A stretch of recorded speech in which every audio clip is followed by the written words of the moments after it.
finally, my long-awaited, or at least that I hyped it up to be, top 25 NBA players under 25 years old list is finally coming to you guys. So what is going on, everybody? How is everybody doing today? Yeah, we're basically doing that. So I'm going to be giving you guys 25 players ranking from 25 to 1 that I think basically if you started a fantasy draft right now, you would take these players in order because you think they give you the best chance to winning a championship or being the best possible player. And yeah, I posted this on Twitter. I had about 40 possible names and had to trim it down to 25 players. So I have about 5 honorable mentions that I will go over at the end of the video, and I'll kind of give a reason why I didn't put them in the top 25. And also one last thing, I'm sure you're gonna get upset about somebody's ranking if they're like 2 or 3 spots up or down from where you think they should be. I'm fine with them interchanging. There was a bunch of these where I had to sit here for like 10 or 15 minutes just on one position and be like, oh, should I do it, should I not, and keep going back and forth. So please just let me know what you disagree with down below. I'm open for that discussion. And also one last thing, I don't have any players that were just drafted in the 2022 class, so no Paolo, no Chet, no Ivy, no Jabari Smith. Those guys will come next year. So yeah, number 25, we have Josh Goody of the OKC Thunder. Goody was drafted last year in the 2021 draft. And while I don't think that he could be a top 1 or maybe even 2 on a championship caliber team, I think he could be one of the better guards or at least playmakers in the league. With his rebounding potential for his size and position, I think he's going to be one of the better playmakers in the league. He will need to work on his efficiency throughout his career, but hey, he was just a rookie last year. He's like being 25 on this list after your first year. It's just a great position to be. Number 24, we have Robert Williams of the Boston Celtics. Now, the reason you might be like, Matt, Robert Williams is like probably going to be better than some of these players you're going to mention a little bit later on. Yes, and Robert Williams is probably a top 15 guy, pure talent right now on this list. But just kind of his ceiling, Robert Williams is never going to be a shot creator or a three-point shooter, so that is going to hurt him a little bit on this list. But boy, do I think he could be a defensive player of the year candidate one day. Hey, and that could be even last year. He was so important to that Celtics defense. He needs to be on the top 25 under 25 list. And man, shout out to that 2018 draft class. It was loaded because speaking of that class, we have another big that was taken in the top 5, and that is Jaren Jackson Jr. at 23. And you might be like, Matt, why is he low? He's had his injury concerns. He's already, I think, going to miss the start of next season, or at least is going to be finishing up an injury rehab before next year's season. He still gets into foul trouble sometimes. So if Jaren Jackson Jr. maybe was a little bit more healthy throughout the time and fixed his foul trouble issues, he would be a lot higher on this list, but still an incredible talent as a defender, three-point shooter for the Grizzlies. At 22, we have a teammate of Triple J, and that is Desmond Bane. And like Robert Williams, he's probably better than a couple of these guys ahead of him on this list because Desmond Bane is already one of the league's best shooters, and I still don't know how he went 30th in the 2020 draft. I mean, throughout, if you watch my stream, I was like, why don't the Heat take him? Why don't the Mavericks take him? There were so many teams, even the Sixers, even though the Sixers took somebody better, that should have taken Desmond Bane. He's incredible, but I don't think he has a higher ceiling than a lot of these other guys. I don't think he could probably be a top 2 option on a really good team. I just don't see that ceiling in him, but he's a really good player.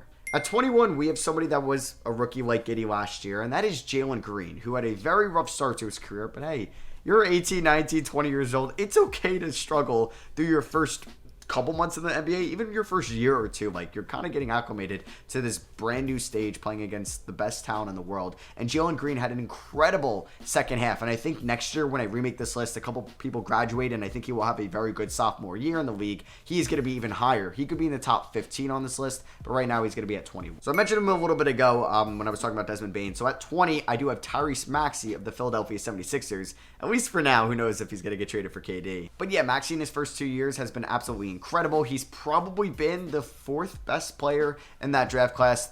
3 of those other guys we'll get to later on. Spoiler alert. But Maxey has been an incredible scorer for Philadelphia, has been an absolute steal for where he went in that draft, and he could be rising up. At number 19, we have RJ Barrett of the New York Knicks. RJ has been in an interesting position. His rookie year was just a mess with Fizdale getting fired immediately, Mike Miller coming in, COVID happening, but he still turned out a solid rookie season. Last year in 2021, or 2 years ago now, he was really good. He shot way better from three-pointer, or from the three-point land, but it seems like that was an outlier for all Knicks players, for Randall, for Rose, for just kind of Burks and Bullock, just at the time. So last year was still a very weird year for RJ. I think Julius Randle is hurting his development. I could see RJ as maybe a DeMar DeRozan ceiling, if we're looking at that as a comp. I don't think he will ever be the best player on a championship team, but I think he could be a 2, depending who he's around. But yeah, I would love to see him being like the full number 1, no Julius Randle. Like, that we'll see that this year. But RJ Barrett coming in at number 19. Coming in at number 18 is somebody that's been compared to him pretty much their whole career so far, because they were taken in the same draft class,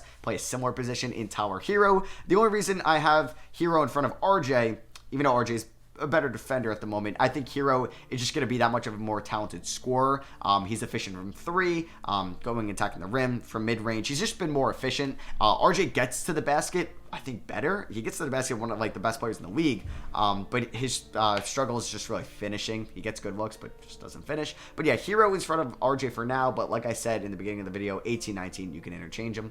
At number 17, we have DeAaron Fox, who's been on this list for a couple years now, and there's a lot of good point guards on this list, especially I have a bunch ahead of him, and Fox is somebody that, like, are we getting close to his ceiling? Is he ever going to be a consistent 35 plus from 3 guy? I'm not sure. Is he going to be able to lead a winning team? We haven't seen him lead the Kings to the playoffs yet. This year could be a first, but yeah, he's coming in at number 17 here, but he's an incredible player, one of the best players in the league when it comes to transition ball, and he's one of the fastest players in the league. He can attack the rim, he can play make, he's a stud. At number 16, we have another sophomore. We have a couple on this list because that draft class looks great so far, and that is Scotty Barnes, the rookie of the year, who was just an incredible defender. He was kind of an all-around offensive player in his rookie year, and he's only going to get better. I just don't know if he's ever going to be that mid to high 20-point per game scorer. I could see him being around 20 points throughout his career, but also getting it done on defense, rebounding, passing the ball, just kind of being an all-around guy, you know? At 15, we have Tyrese Haliburton of the Indiana Pacers, my early most improved pick for the 2023 season. You guys know how much I love Haliburton. I was huge on him coming out of Iowa State. He could pass, he could play defense, he can run in transition, he can rebound, he could shoot, he can attack the rim. He's kind of a do-it-all guy. I'm in love with Haliburton. He comes in at 15. At number 14, we have Jarrett Allen of the Cleveland Cavaliers. He was an all-star last year. I honestly could see Allen dropping. Now, I think he could also graduate after this year because he's from the 2017 class. So he's going to graduate, and even the player in front of him I could see dropping, because I think for Allen, we're not at his ceiling by any means, but he's never going to be a shot creator like Robert Williams. He's never going to be knocking down three-pointers. He's going to be that elite rim protector. It's like Rudy Gobert is never going to be looked at as a top 10 guy in the league. And if you say that Jarrett Allen's peak is Rudy Gobert, you are going to take that 100%. You're going to say, yeah, that's amazing. But he's not going to be a top 10 guy in the league, so it's tough to put him any higher than this spot. Similar with the guy ahead of him, and that is DeAndre Ayton coming in at number 13. Ayton was just a beast in the 2021 playoffs. Last year was a weird year for him. There was a lot of locker room issues. I thought he was going to be leaving the Suns in the offseason, but he's still one of the more efficient big men when it's around the rim. He plays great with Chris Paul next to Devin Booker. I don't know if I could see him getting higher than this spot next year. Being in the top 15 still means you have a great future. Coming in at number 12 is another big man, but this guy was a rookie last year, one of my favorite in the class, Evan Mobley of the Cleveland Cavaliers. Man, Evan Mobley could actually win a couple of Defensive Player of the Year awards. He's not a bad shooter by any means. He's an incredible inside scorer, incredible inside defender. I think he's going to be a solid perimeter defender in the league. He's really a do-it-all guy, and you could say he's even better than Ayton or Allen already. I mean, that's a little bit of a stretch, but this year I could see him having a better year than Ayton and Allen, and that will only be his second year in the league. So how much higher can he go? Maybe being one of the best big men in the NBA. Now we're into number 11. We got Lamell Ball of the Charlotte Hornets. Maybe I'm a little bit lower on Lamell Ball than some of you guys may have him. You may have him in the top 8. I have him at 11. I'm kind of worried about his defense. Will he be able to be a winning player? I mean, he's only played 2 years in the league, but you don't have a lot of kind of, I guess, film on some of these guys because they're under 25. So you get about, 4, 5, maybe some 6 years before they graduate from this list. But Lamell Ball is an incredible point guard, one of the best passers in the league.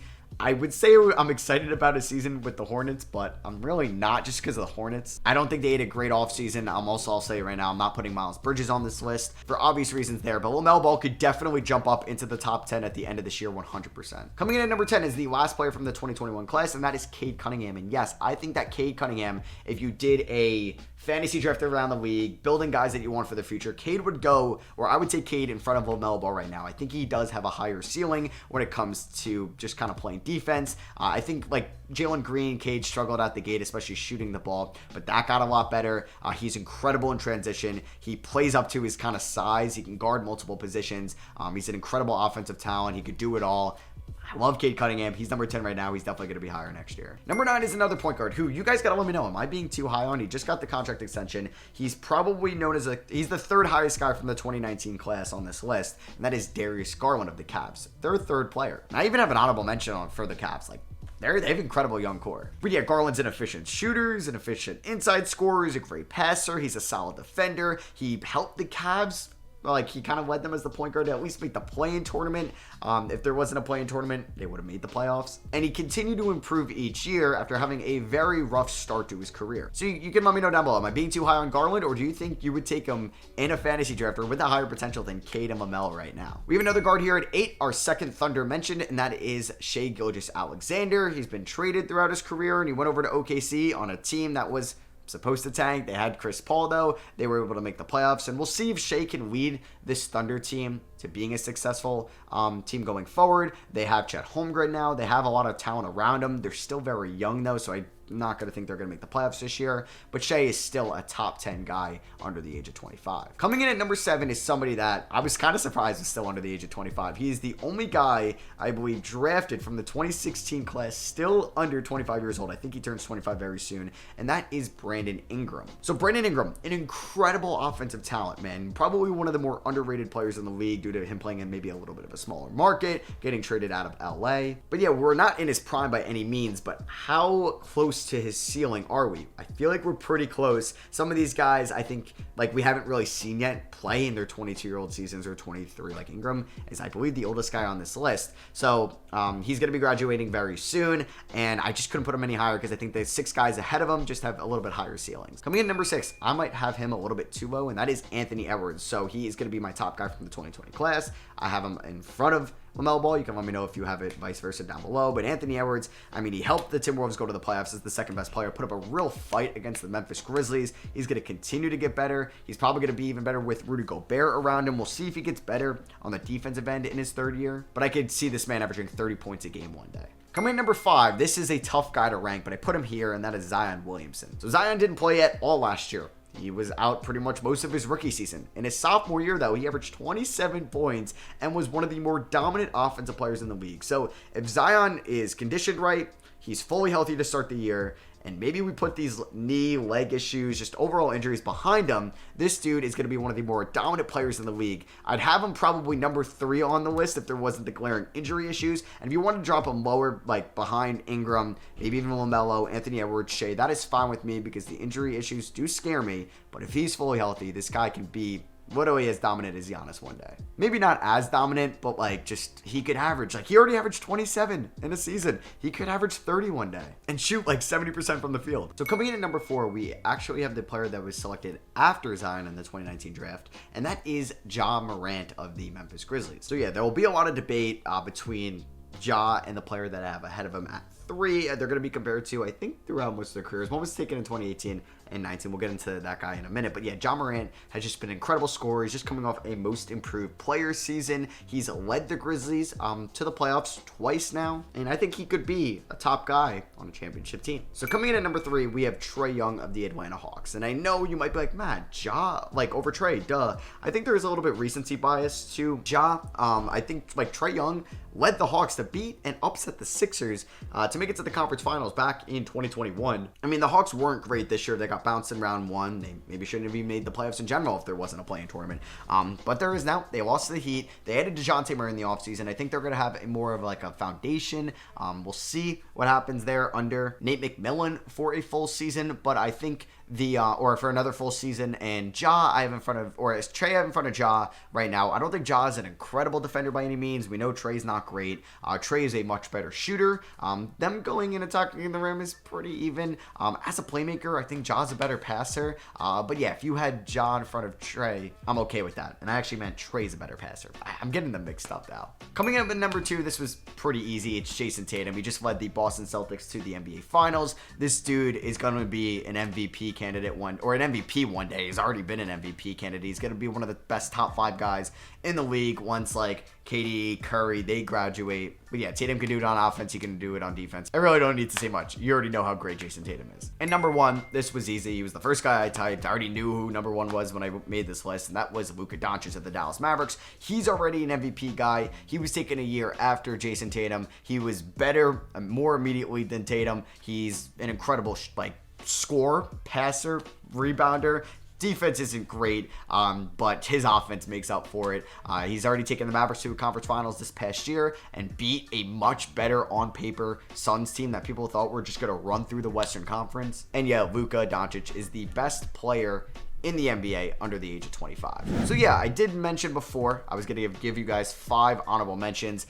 So John Collins, that one was like, man, you really didn't have John Collins on this list. So everybody I mentioned, I think has a higher ceiling than Collins. Like Ingram and a couple of these other guys, we've seen a lot out of Collins, and I think we might have seen him at his best right now. I know the Hawks were trying to actively trade him. He's not a great defender. He's a good rim roller. He's still a very good offensive talent, and I would love to have him on my team. I just think the other 25 guys I listed have a higher ceiling, and I would take going forward.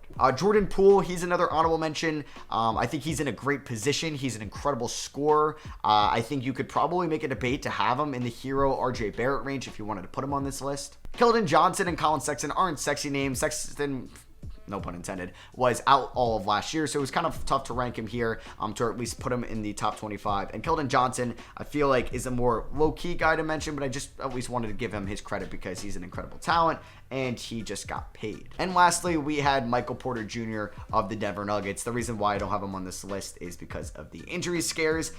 With the back, man, it's a really scary injury, and I don't know what it's going to be like for him going forward, but yeah, wanted to mention his name. Lonzo Ball is another guy, incredible talent, but are we seeing his peak? And he's also had kind of the injury past. I didn't mention him. Anthony Simons, good player, but I really couldn't put him on this list. I mean, I can give Kuminga, Herb Jones, Franz Wagner all love, but I can only put 25 guys here. But yeah, that's going to be for me. Hope you guys did enjoy. Drop a like if you did. Let me know maybe your top 5 down below or what you disagree with that I mentioned here. I love you guys, and I'll catch you on the next one. Peace.